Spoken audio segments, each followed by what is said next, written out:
Okey, sains tingkatan 4 KSSM. Okey, tolong bersedia dengan buku teks. Hari ini kita belajar bab baru iaitu bab 11, daya dan gerakan. Okey, ada daya dan ada gerakan. Nah, itu penting. Ada daya yang dikenakan ke atas suatu objek.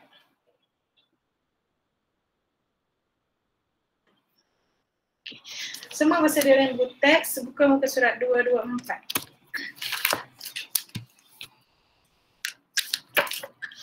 Tengok slide.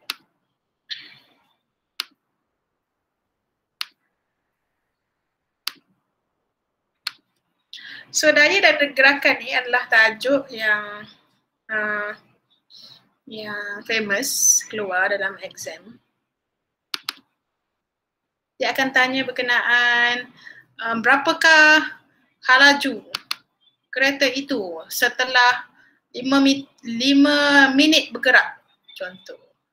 Benda macam tu dia tanya. Okay, berapakah pecutan kereta B? Berapakah halaju awal kereta C apabila dia berhenti pada minit 40? Contoh. Itu contoh soalan. Itulah daya dan gerakan. So ada daya, adalah gerakan.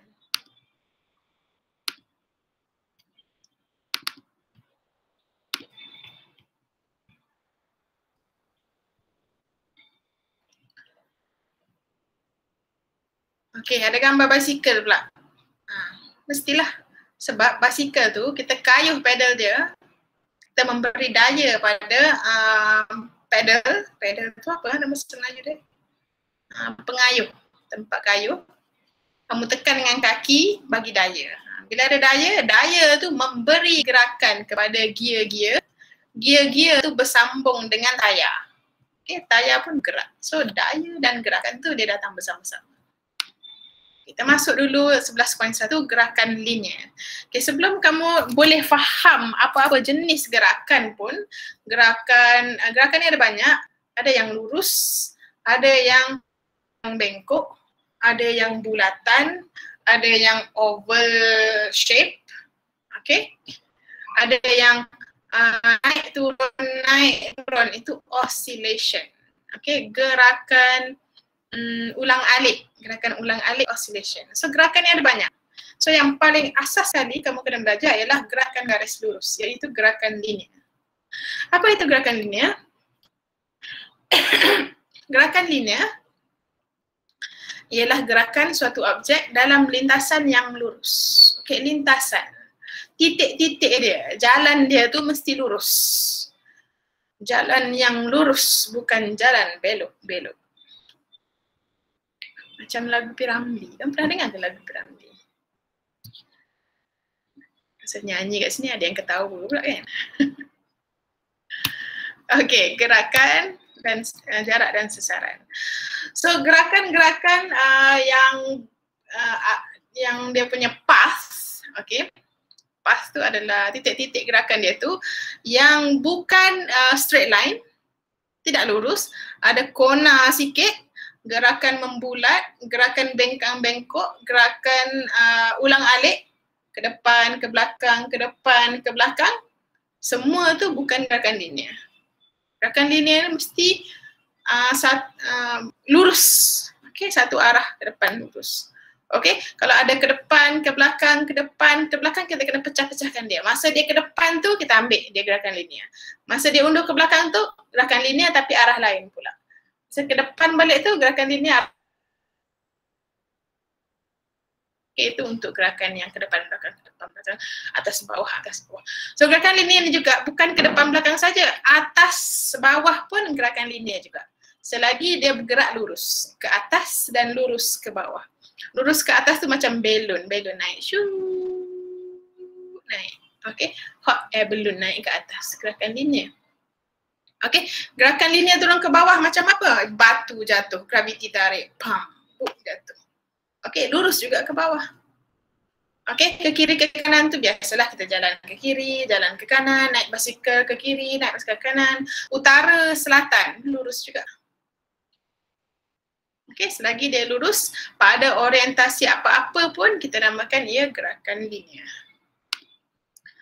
So dalam gerakan linear tu ada istilah-istilah yang kamu kena belajar. Istilah baru lah pada kamu, okey? Iaitu jarak dan sesaran.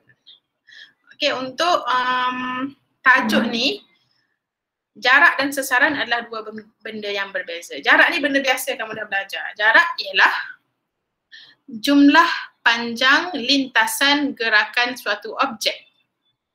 Jumlah panjang lintasan. Okey, jumlah dia. Kamu bergerak dari titik A pergi ke titik B garis lurus. Okey? Kamu garis lurus tak payah kona-kona, lurus saja. Titik A ke titik B kamu ukur dengan pembaris.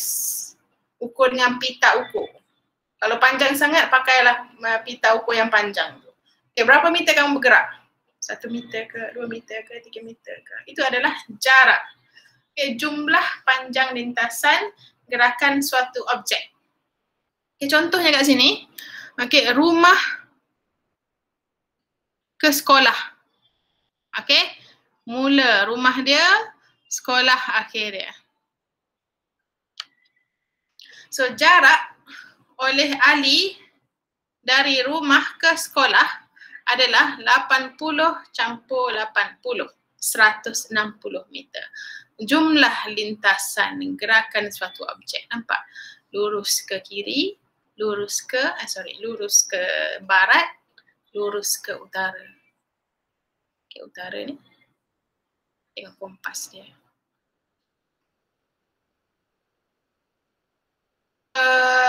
Barat 80 meter, bergerak ke utara 80 meter. 80 campur 80, 160. Itu jarak. Jumlah panjang lintasan. Manakala sesaran ialah jarak lintasan terpendek yang menyambungkan dua lokasi dalam satu arah tertentu. Mesti ada arah. Dalam satu arah tertentu. Arah ini adalah keyword dia untuk sesaran. Okay. Kenapa? Sesaran adalah kuantiti vektor. Vektor adalah kuantiti yang ada arah. Semua kuantiti yang ada arah adalah kuantiti vektor, termasuk sesaran. Sesaran adalah satu kuantiti vektor. Sebab dia ada arah. Arah dia ke mana? Arahnya adalah barat daya. Barat daya? Barat daya ke ni? Arah sini. Itu saya salah. Geografi. Tolong ajar saya. Ni arah barat daya ke?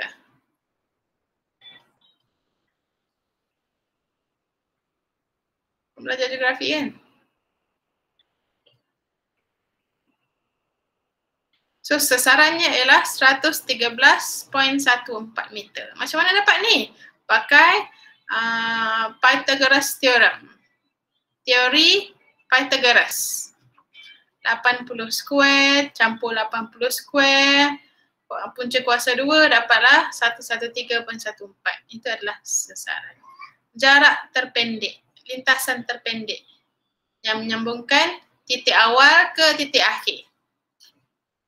Okey, boleh faham? Sekarang tu jarak dan sesaran adalah dua benda yang berbeza. Soalan tak? Tak ada. Okey, seterusnya untuk tajuk topik gerakan linear ni, kita perlu belajar berkenaan laju. Okey, bila objek tu bergerak, mesti ada laju. Okey, laju betul ke, perlahan ke, itu kan benda kelajuan. Okay. So secara takrifnya, laju adalah jarak. Okay. Kadar. Bila ada kadar ni maksudnya ia melibatkan masa. Melibatkan masa. Okey, kalau masa yang diambil untuk dia bergerak tu pendek, kita ada satu buat jarak. Jarak contohnya 100 meter. Okey, ini adalah acara larian pecut 100 meter. Lelaki bawah 18 tahun. Acara okey, pecut. So masa yang diambil tu singkat. Contohnya dia ambil masa 15 saat saja untuk menghabiskan jarak 100 meter. Lajulah tu. Tapi kalau dia ambil masa 20 saat untuk menghabiskan jarak 100 meter, perlahan dia lari. Okey, kelajuan. Laju adalah satu benda yang kamu kena faham untuk gerakan linear. Okey, kadar melibatkan masa. Laju purata pula ialah kadar perubahan jumlah jarak yang dilalui. Laju sama dengan J. Ni laju sama dengan J. Tengok muka teks. Saya pun tak faham apa dia tulis. Laju.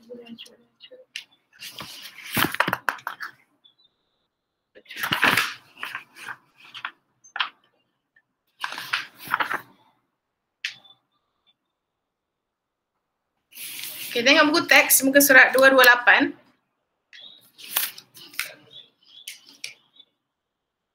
Boleh semua orang buka buku teks. Laju ditarifkan sebagai kadar perubahan jarak. Laju purata ialah kadar perubahan jumlah jarak yang dilalui. Kadar perubahan jumlah jarak yang dilalui. Ini tak ada apa ni, laju sama dengan J ni tak ada apa ni. Okay, ini abaikan. So, rumus untuk laju adalah jarak bahagi masa. Tengok dalam buku teks kamu. Tak ada dalam slide. Ada. Inilah, delete. Jarak bahagi masa. Laju purata pula ialah jumlah jarak bahagi jumlah masa. Apa perbezaan dia?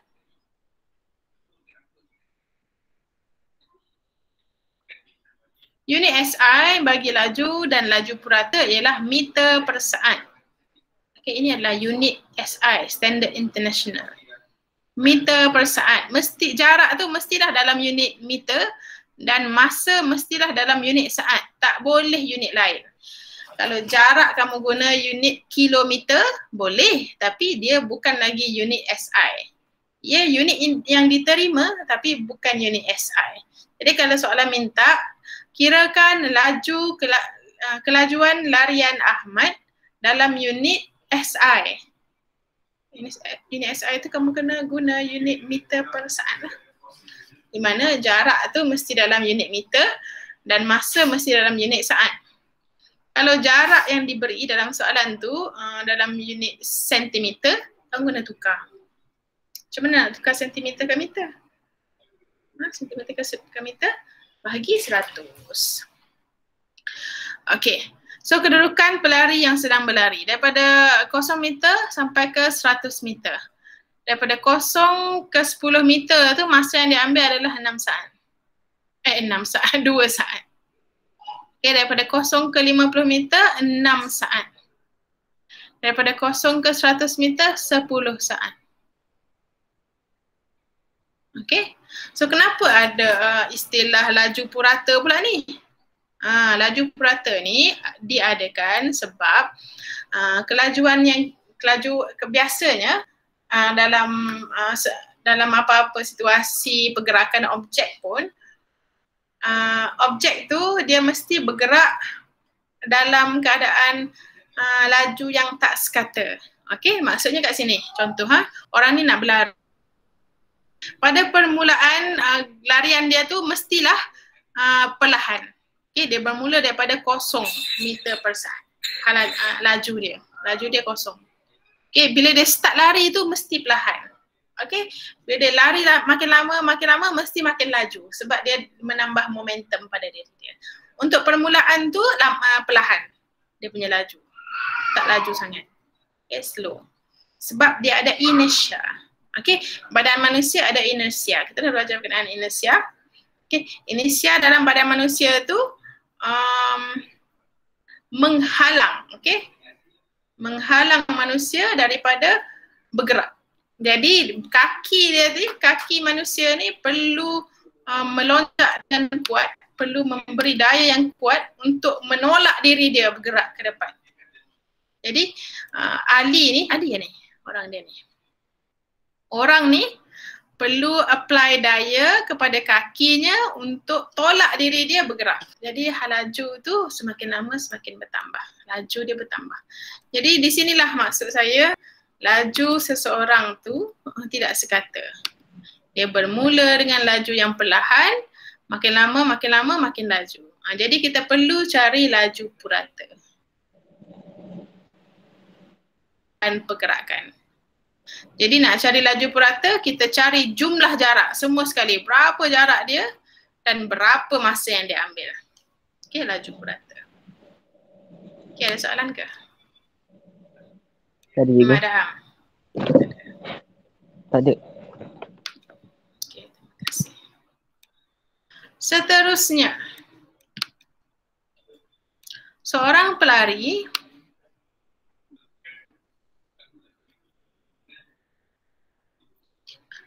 100 meter akan mengalami perubahan jarak sebaik saja memulakan lariannya dari permulaan. Perubahan jarak bertambah apabila pelari itu semakin jauh dari garisan permulaannya. Okey, maksudnya ada peningkatan laju. Pada permulaan tu dia mestilah slow dulu, perlahan. Okey, semakin lama semakin laju.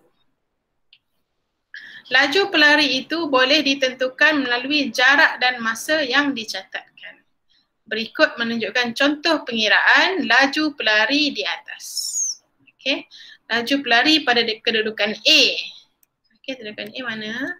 Ini, daripada 0 ke 10. Okey, masa dia 2 saat, jaraknya 10 meter. 10 meter 2 saat. Ui, laju dia ni kan? Betul tak? Cuba fikir. 10 meter 2 saat je. Hebat. Okey, 10 meter 2 saat. So, lajunya adalah 5 meter per saat. Nampak tak? Kecil saja nilai dia. Okey, pada kedudukan B pula. Kedudukan B mana ini? Pada kedudukan B, masanya, jumlah masa sudah 6 saat. Jumlah jarak sudah 50. So 50 bahagi 6, 8.33. Nampak ada peningkatan laju. Tadi perlahan, sekarang dah laju. Okay, are you following me? Still following me? Boleh ikut lagi tak? Boleh ke? Boleh. Kemudian pada kedudukan akhir dia. Okay. Dia ambil masa 10 saat menghabiskan larian 100 meter. 100 bahagi 10, 10. So di sini ada nampak peningkatan laju. Mula-mula tu perlahan 5 meter per saat. Makin lama makin laju, 8.33. Okey, menghampiri garisan penamat dia punya laju 10 meter per saat. Di sinilah ada perubahan laju. Jadi itu kita perlu cari laju purata. Laju purata tu macam mana? Jumlah jarak, jumlah semua sekali daripada mula sampai akhir bahagi dengan jumlah masa. Jumlah masa dari permulaan ke akhir 10 saat. Okey. Jadi pengiraan A, B dan C. Cuba kita bagi tahu. Adakah menunjukkan laju purata pelari? A ke B ke C?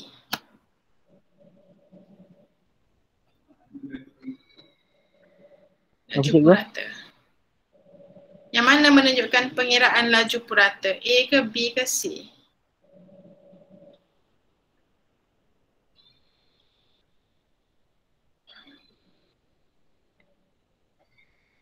A. Salah. C. Salah. C apa ni? Apa? Saya faham. Kamu kurang boleh fokus ni. Tak boleh fokus sangat. Google Meet biasalah. Okey, seterusnya. Halaju. Okey, halaju pula. Halaju. Tadi laju. Kena ingat dia benda yang berbeza. Ini laju. Sekarang halaju. Berbeza. Halaju ditarikh sebagai kita arifkan sebagai kadar perubahan sesaran. Kadar perubahan sesaran, yang ini kadar perubahan jarak. Okey, ini kadar perubahan jarak untuk laju. Tadi kita dah belajar jarak kan? Jarak adalah jumlah lintasan gerakan objek. Itu jarak. Sekarang hal laju, kadar perubahan sesaran. Sesaran kita belajar adalah jarak lintasan terpendek. Okey, lintasan yang terpendek. Tengok hal laju. Sesaran bahagi dengan masa.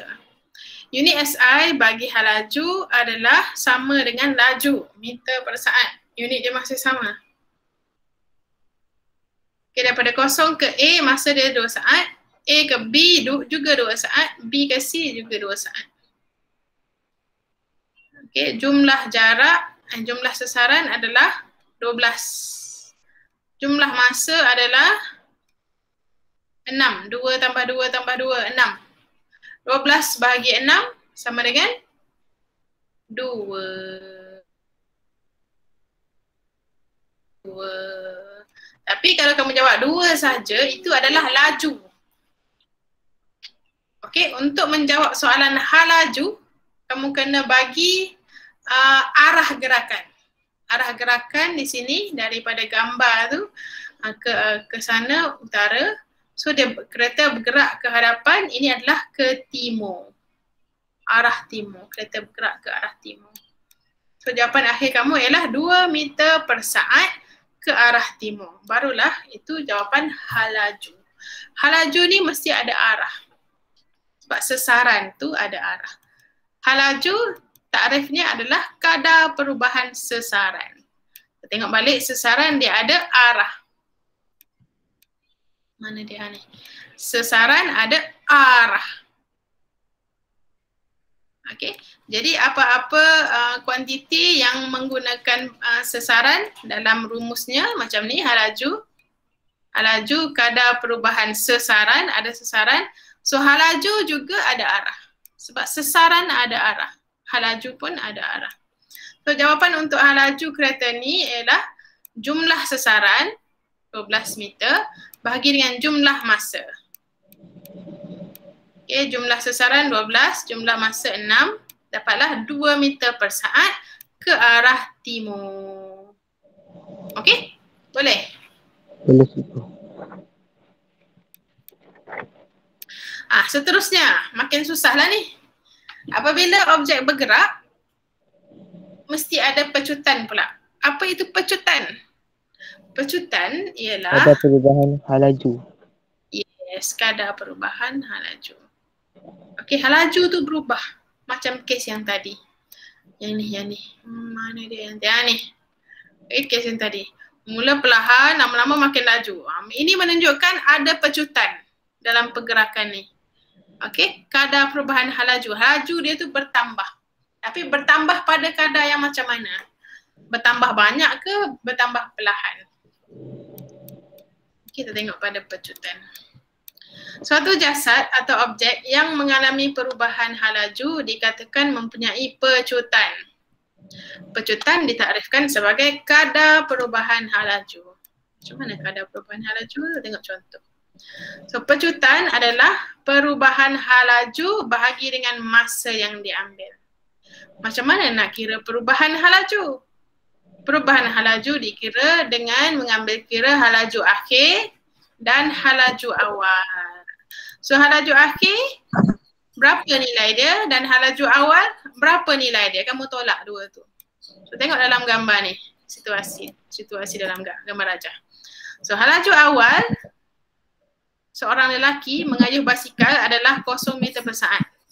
Okey, bila dia mula kayuh semakin laju. Hal laju akhir lelaki ini mengayuh basikal adalah 4. Ya, ini adalah hal laju akhir. So perubahan hal laju dikira dengan menolak hal laju akhir dengan hal laju awal. 4 tolak 0. 4 tolak 0 sama dengan 4. bagi masa yang diambil 5 saat. 0.8 ini. 0.8. So pecutannya adalah 0.8 meter per saat positif. Okey, senang saja ni. So ada 3 benda yang akan belajar dah setakat ni untuk gerakan linear. Yang pertama, jarak dan sesaran. Yang kedua, laju dan laju. Yang ketiga, pecutan. 3 benda. Okey, kita ulang balik. Jarak dan sesaran. Kedua, laju dan laju.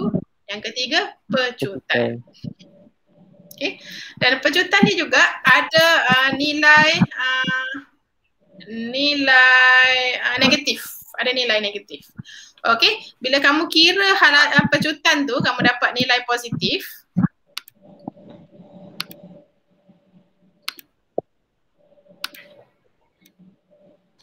Kamu dapat nilai positif.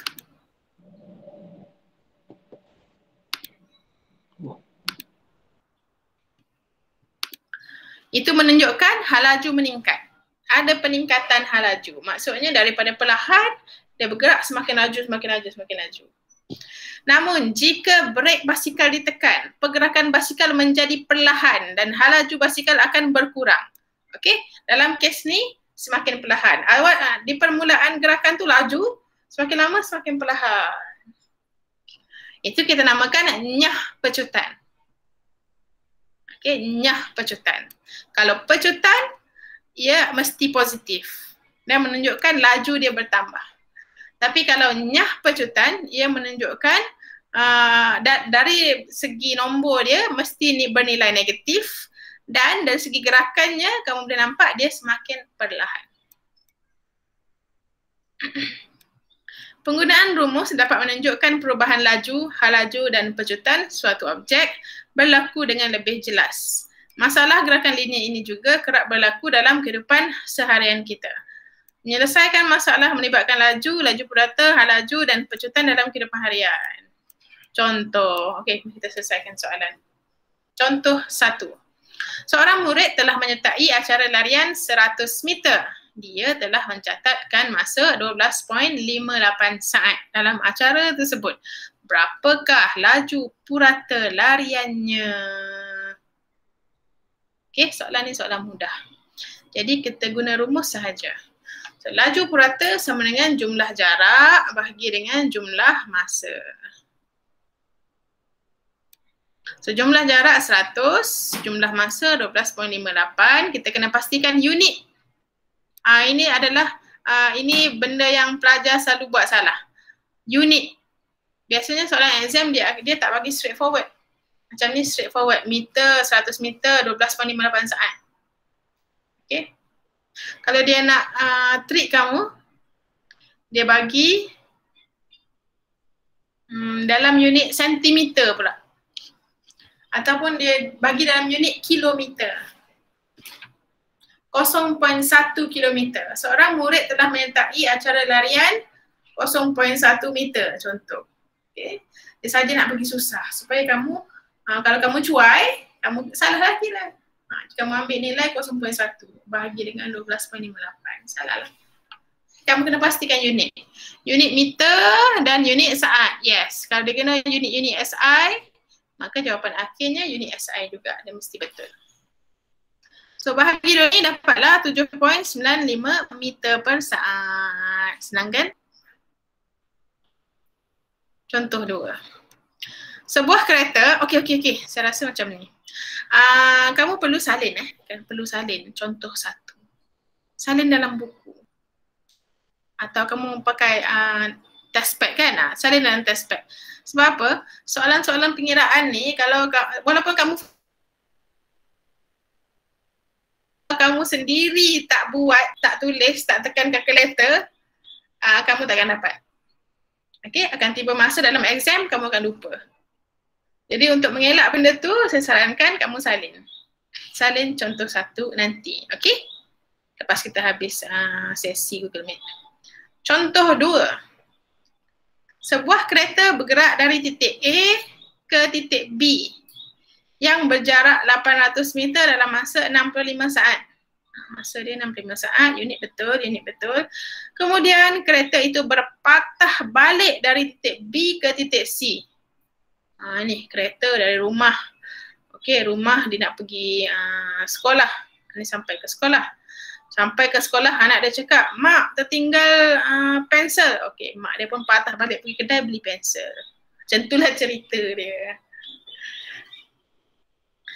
Pada jarak 350.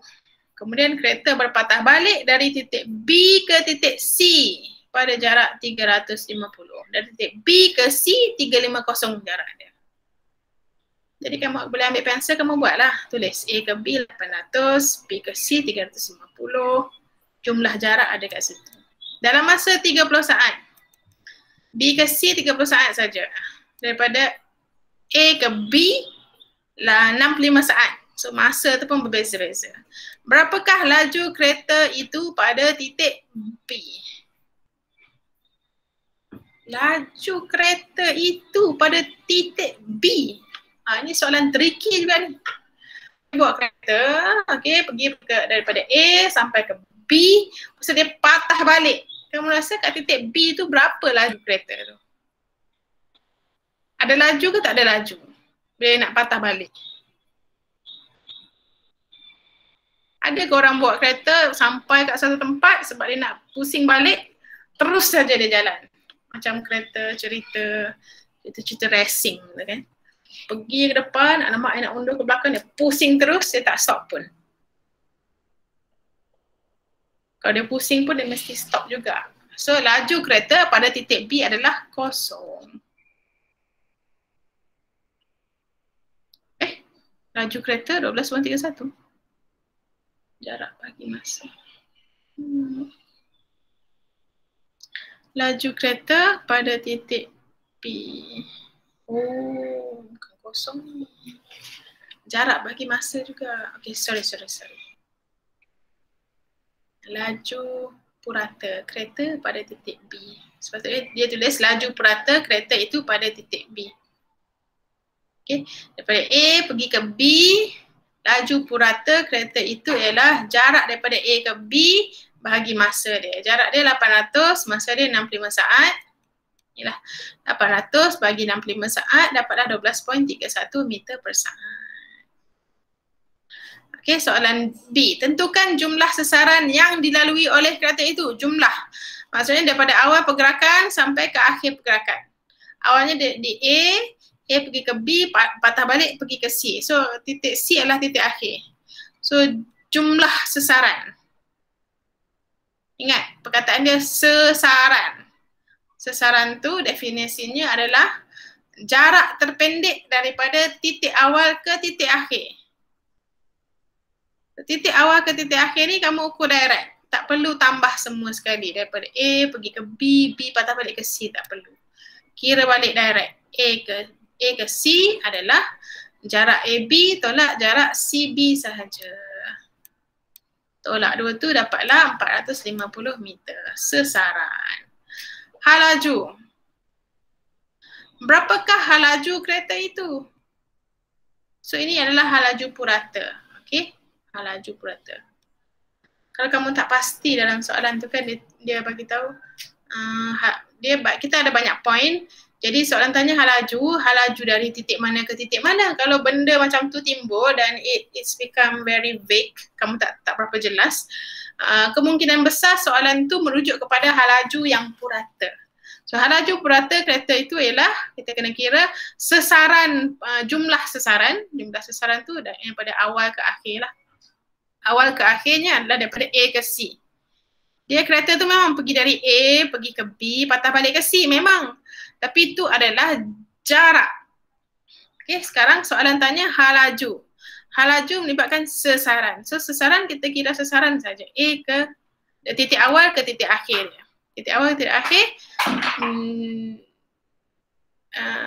A ke C. Okey, A ke C adalah 450. Itu adalah sesaran dia. Dan masa yang diambil untuk keseluruhan pergerakan adalah 65 saat campur dengan 30 saat.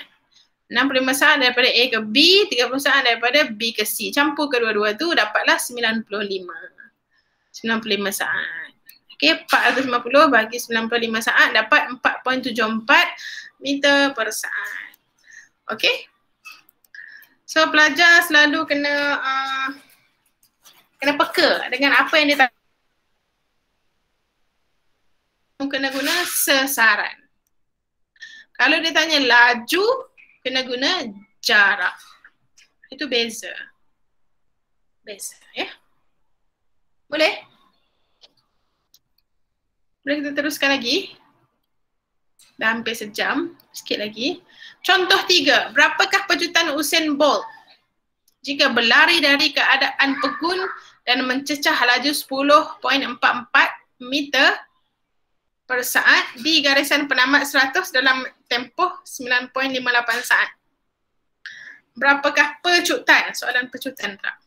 So pecutan, rumus dia V tolak U. V itu adalah halaju akhir, U adalah halaju awal. Tadi saya tak perkenalkan V dengan U.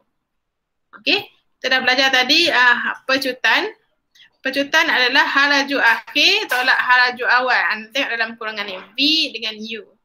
So bila kita nak jawab soalan nanti tak payah tulis panjang-panjang, guna V dengan U sahaja. So pecutan sama dengan halaju akhir tolak halaju awal bahagi masa. Halaju akhirnya ialah 10.44. Halaju awalnya kosong. Macam mana kita tahu kosong? Dia cakap pegun. Pegun tu tidak bergerak. Kosong. Jadi tolak 2 tu bahagi 9.58 dapat 1.09 meter per saat. Boleh? Simple lah. Pecutan. Okey, contoh 4. Boleh lagi ke? Kamu rasa? Boleh, Fernando. Syafiq berlari dari titik S. Berlari dari titik mula R ke S dan terletak pada jarak 100 meter utara. Yang terletak pada jarak 100 meter utara dari R. Dia berlari pula ke arah T. Jauhnya dia lari 150 meter pada arah timur dari S. Dan dia meneruskan lariannya ke arah U. 100 meter pada arah selatan dari T. Tu dia pusing. Pergi naik atas utara, timur, lepas tu turun balik ke selatan. Apa dia buat tu? Jumlah masa yang diambil olehnya adalah 60 saat. Hitungkan. Di sini nampak. Okay, kamu kena berhati-hati. Tengok yang ni dia tanya laju. Yang ni pula dia tanya halaju. Berbeza. Saya ulang banyak-banyak kali. Ia adalah berbeza. Tengok. Soalan A dia tanya jarak. Soalan C dia tanya sesaran. Ia adalah berbeza. Kamu kena ingat benda tu. Dia adalah berbeza. Okey, soalan A. Jarak. Hitungkan jarak. Jarak yang mana cikgu? Kalau macam saya cakap tadi, kalau soalan tu very vague, tak jelas jarak dari mana ke mana, kita tak pasti, kita most probably dia bertanyakan berkenaan jumlah. Okey, jumlah. Jangan kamu tanya lagi, jarak dari mana ke mana pula? Dia takkan terangkan dengan lebih lanjut. Itu soalan tu memang dia saja nak bagi kamu pening kepala. Itulah tujuan exam ni, nak bagi kamu pening kepala. Gurau saja. Don't take it too seriously. Okay, jarak. Jumlah jarak dah ni. Walaupun dia tak tulis jumlah jarak, kamu kena anggap dia adalah jumlah jarak. Sebab soalan ni very vague. Okay, jumlah jarak. So jumlah jarak, tengok. Kan betul saya cakap. 100 tambah 150 tambah 100 lagi. Jumlah jarak ni. 100 naik atas, 150 tambah lagi 100. Dapatlah jumlah jarak. 350. Ini adalah trend soalan. Saya dah berapa tahun dah dengan soalan-soalan gerakan linear ni. Memang kalau dia tanya benda macam ni, saya pun nak argue juga. Very vague this question. Dari jarak dari mana ke mana sebenarnya. Tapi kebiasaannya macam itulah. Bentuk soalan. Kita kena belajar bentuk soalan. Kalau dia tanya jarak, itu sebenarnya jumlah jarak. Okay. Terimalah hakikatnya. Okey, laju purata pula. B. Laju purata. Laju purata tu tidak vague, soalan yang jelas. So, laju purata rumusnya adalah jumlah jarak bahagi dengan jumlah masa. Betul tak? So jumlah jarak inilah, nampak tak? 350. Kan jumlah jarak, tapi soalan A tak tanya jumlah jarak. Itulah soalan A ni yang sangat vague. Tapi kamu kena terimalah, itulah trend bentuk soalan. So jumlah jarak 350 bagi dengan jumlah masa 60 saat. Bahagi 2 tu dapatlah 5.83 meter per saat. Simple. Ini adalah laju, okey. Sekarang soalan C, sesaran. Hitungkan sesaran. Kamu kena ingat tadi, sesaran adalah jarak daripada titik mula ke titik akhir, ataupun definisi lain, lintasan terpendek daripada permulaan ke akhiran. So macam mana nak tengok? Daripada titik A ke titik U sahaja. Okey, ini adalah sesaran. Okay. Sebab dia utara, timur, selatan balik. So ini adalah 90 darjah. So R ke U adalah 150. Betul tak? Yes, jawapan dia adalah 150. Tapi kamu kena masukkan arah dia. Kemana arahnya? Arahnya adalah timur. Okay. Macam mana nak tentukan arah dia, cikgu? Kamu kena letak kompas. Kamu kena kita pada R. Okey, so arah tu mesti merujuk pada titik R. Okey, pada titik R, di manakah U itu? Ke arah timur. Okey, jaraknya adalah sesarannya adalah 150 ke arah timur. Itu jawapan dia untuk sesaran. Halaju pula. Halaju ni tidak vague. So halaju adalah sesaran bahagi masa. Soalan tu jelas. So sesaran yang mana? 150. Okey, masa dia berapa? Masa dia adalah jumlah semua sekali. Okay, jumlah masa. Pergi daripada R, pergi ke S, S ke T, pergi ke U. Okay, jumlah masa yang diambil 60 saat. Ambillah 60 saat masuk dalam rumus. 150 bagi 60 dapat 2.5 meter per saat ke arah timur. Kena letak perkataan arah timur ni. Sebab halaju, kena ingat perkataan hala. Hala ni adalah arah. Hala dan laju, dia combine dua perkataan. Okay, halaju asal daripada perkataan hala dan laju. Hala manakah laju itu? Halaju, dia combine. Jadi halajunya ialah 2.5 meter per saat ke arah timur. Macam mana kita tahu ke arah timur, cikgu? Ambil arah sesaran dia, dia sama. Okey, jelas tak?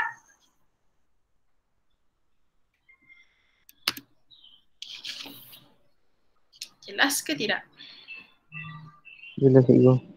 Jelas. Okay, ada satu benda yang agak complicated. Ni namanya adalah pita detik. Pita detik ni, dah berapa tahun pengalaman saya ajar pun, kalau pelajar tu tak ada peluang untuk tengok sendiri pita detik tu, memang dia akan sedikit keliru. Bukan sedikit keliru, banyak keliru dia. Okay, ini adalah pita detik. Mana dapat pita detik ni? Pita detik tu dalam lab. Okay. Macam kertas panjang. Kertas panjang gitu. Okay. Gulung panjang. Macam kertas yang orang buat resep daripada kedai runcit tu kan. Tekan, sengit keluar tu panjang. Tu tebal ni, nipis lagi. Nipis saja panjang gitu, dia gulung panjang. Okay. Kita tarik benda tu, bawa dia melalui jangka masa detik. Okey, jangka masa detik. Kita bawa pita detik itu masuk celah jangka masa detik. Jangka masa detik itu adalah satu jenis mesin. Okay, mesin yang bergerak, yang bergetar. Dia bergetar macam tu. Okey, mesin tu bergetar pada frekuensi 50 Hz. 50 Hz. Okey, apa 50 Hz tu, cikgu? 50 Hz tu adalah bilangan dia berdetik dalam masa 1 saat. Okey, kalau 50 Hz maksudnya apa? 50 kali dia dalam masa 1 saat. Sangat laju. Jadi siapa boleh sebut perkataan la 50 kali dalam masa 1 saat? Siapa? Kalau la tu terlampau panjang, T panjang juga kan? Ba panjang juga. Bunyi apa yang pendek ah? Bunyi Bunyi. Pendek kan? Okey, cuba kamu buat bunyi 50 kali dalam masa 1 saat. Boleh ke? Tak boleh. Okey, tak boleh. Ini adalah getaran yang laju. 50 kali dia berdetik dalam masa 1 saat. Inilah maksud 50 Hz. So, hal laju dan pecutan objek yang bergerak dapat ditentukan melalui aktiviti yang dilakukan dalam makmal menggunakan jangka masa detik. Okay. Kita boleh kira, kita boleh kaji hal laju dan pecutan dengan menggunakan pita detik dan jangka masa detik. Okay, jangka masa detik bergetar pada 50 Hz. 1 detik ialah sela masa di antara 2 titik berturutan pada pita detik. So bila dia berdetik, tek sekali, tek 2 kali, tek 3 kali, itu dalam split second laju, dia akan meninggalkan kesan ke atas pita detik. Macam mana pula kesan ni berjarak-jarak cikgu? Ya, memang berjarak-jarak. Sebab pita detik tu ditarik oleh objek yang bergerak. Okey, yang mana hal laju dan pecutan objek yang bergerak itulah yang kita nak kaji. Okey, contohlah troli ke bola ke troli lah.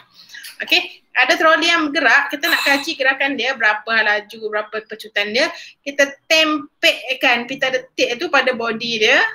Selotip atas body dia, dan pita detik tu akan ditarik oleh objek tu, objek yang bergerak tu. Dan pita detik tu juga lalu celah jangka masa detik. Dan jangka masa detik tu akan berdetik 50 getaran dalam masa 1 saat. Dan bila objek tu bergerak tarik, maka kita dapatlah titik-titik tu berjarak-jarak. Susah juga nak mengimajinasi benda ni, sebab kalau pelajar yang lemah imajinasi tu dia tak boleh membayangkan ni benda ni. Cuba kamu bayangkan. Macam mana nak bayangkan benda ni? Okey, kereta. Okey, ada kereta. Dia punya minyak hitam bocor. Tangki minyak hitam dia. Okey, bila kita parking, lelaki biasa dah ni kan, dia memang minat benda-benda kereta ni. Bila kita parking kereta yang dia punya tangki minyak hitam tu bocor, ada melekat hitam dekat lantai, betul ke tak? Okey, apabila kereta tu bergerak, okey, titik hitam tu pun tompok sini sekejap, tompok sana, tompok sini, tompok sini, betul tak? Dia ikut trace pergerakan kereta tu lah.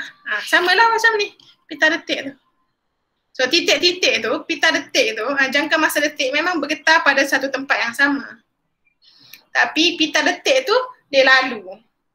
Okey, pita detik tu panjang macam tu panjang. So dia detik sini, sekali pita detik ketik sini, so dia bergerak lagi, dia ketik sini, gerak lagi, ketik sini, gerak lagi, ketik sini. So kamu nampak atas pita detik tu titik-titik. Okay. Apabila objek tu bergerak laju, titik ni jarak dia jauh. Titik sini satu, sini satu, sini satu, jauh. Okay. Bila kereta tu bergerak perlahan, titik-titik tu rapat. Sini, sini, sini, sini, sini, sini, sini, sini. Boleh? Boleh lah. Logik. Benda ni kamu kena imagine dan dia adalah logik. Kalau kita ada peluang, saya tunjuklah pita detik tu dalam makmal. Okay. Maka 1 detik mewakili 1/50 saat ataupun 0.02 saat. Jadi 1 detik tu adalah masa. 1 detik ialah masa di antara 2 titik berturutan. So titik pertama, titik kedua kita panggil dia adalah 1 detik. Ini titik yang merah ni titik. Antara 2 titik adalah 1 detik. Dua-dua perkataan pun tik juga. T-I-K, tik. Tapi yang merah ni adalah titik. Titik ada banyak. Tapi selang masa antara titik yang berturutan, titik 1 dengan titik 2 tu, ia adalah detik. Tik juga, detik. Titik dengan detik lain. Titik tu yang dot, dot, dot, dot. Detik tu masa yang di tengah-tengah dia. So masa untuk 1 detik adalah 1/50 saat. Ataupun 0.02. Kenapa 1/50 saat? Sebab dia berdetik 50 kali dalam masa 1 saat. So masa dia daripada titik pertama ke titik kedua adalah 0.02 saat. Ataupun 1/50 saat. Okay, untuk 1 detik 0.02, kalau 2 detik berapa Fernando? Kalau 1 detik 0.02 saat, 2 detik, okay, daripada titik 1 ke titik 3, berapa saat dia? Nak tekan kalkulator ke? Tak boleh ke congak-congak? 0.04 Ya, betul lah 0.04. Kalau 3 detik, 1, 2, 3, berapa ke masa dia?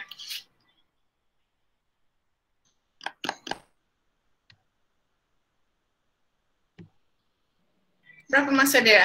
3 detik, 1 detik, 2 detik, 3 detik. Ya, senang sangat 0.06. Benda ni simple once you grab the konsep. Cuma kamu nak grab the konsep tu perlu pemahaman yang jelas. Okay. Adalah pita detik. So macam mana get foto? Get foto ni lain lagi. Okay. Get foto ni lain daripada pita detik. Pita detik ni benda yang kuno dulu lagi. Orang belajar fizik, sains dulu-dulu sejak zaman 80-an, 70-an pun dah guna benda ni. Tapi get foto benda yang moden. Peranti masa yang digunakan untuk mengukur gerakan yang sangat laju atau pada jangka masa pendek yang tepat. Get foto sesuai digunakan untuk menentukan pecutan jatuh bebas, tempoh airan bandar atau laju troli meluncur pada trek. Okay, masa pun dah habis kan. Apa pula penjelasan hari ini? Tengok jadual. 10.20, lebih 5 minit dah. Ada masa apa lepas ni? Rehat. Oh, rehat. Jadi kamu rehat lah. Nanti saya sentuh balik sikit ni. Ataupun kamu baca lah ni, pita detik. Foto gate ni kamu sekadar tahu pun cukup, dia takkan guna untuk kamu punya syllabus. Ini kamu tengok contoh pengiraan pada pita detik dan juga jenis gerakan pada gerakan pita detik. Okay? Baik, kita stop dulu setakat ni. Terima kasih kerana hadir dan memberi komitmen. Saya nak angkat gambar dulu sekejap. Gambar 1, 2, 3. Okay, thank you. Kita stop lah. Jumpa lagi. Terima kasih, Cikgu. Bye-bye. Sama-sama. Bye. Terima kasih, Cikgu. Bye-bye, Cikgu. Terima kasih, Cikgu. Bye.